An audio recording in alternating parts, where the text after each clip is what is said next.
to regret the act. Okay, so really regret that you did it. Like, I'm really sorry that I did this. There's one of the great sheikhs of West Africa who's called Al Bak'kai, means the big crier.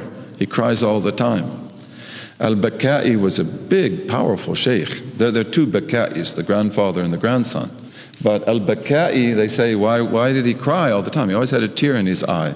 And they say he grew up in a very pure environment. He was very upright, and all of his life he never missed the first takbir in the mosque in the prayer.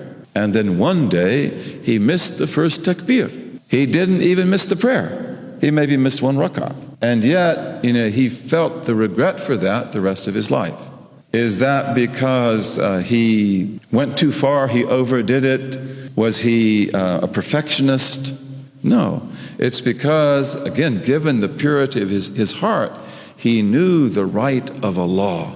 And in doing the first takbir, he wasn't seeking a reward. He was seeking to fulfill the right of Allah.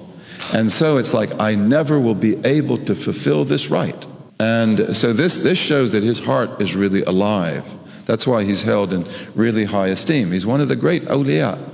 In fact, he was buried in a valley, and a long time after he died, generations after he died, a flash flood came and it revealed his grave. And they found him intact. This happens a lot in our history, right? Imam Malik tells us in the Muwatta that over about 100 years after the Battle of Uhud, the decision was made to get all the bodies of the shuhada and put them in the big grave that they're in today, because they were buried in different places and they didn't have time to dig the graves, and then they would be exposed if there was a big rain.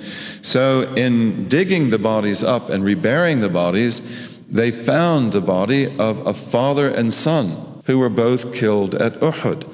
And they were embracing each other. They were hugging each other. And Imam Malik says in the Muwatta, and the Muwatta is an extremely authentic book, he says in it that nothing had changed except one of them, a little of his ear had deteriorated. That was all. Everything else was just like it was. And they tried to take the father and son apart so they could bury them separately, and every time they would take them apart, they would come back and hug each other again. So they'd try to do it, but they would come back and hug each other again, so they buried them that way. So, we have lots of examples of that in our history.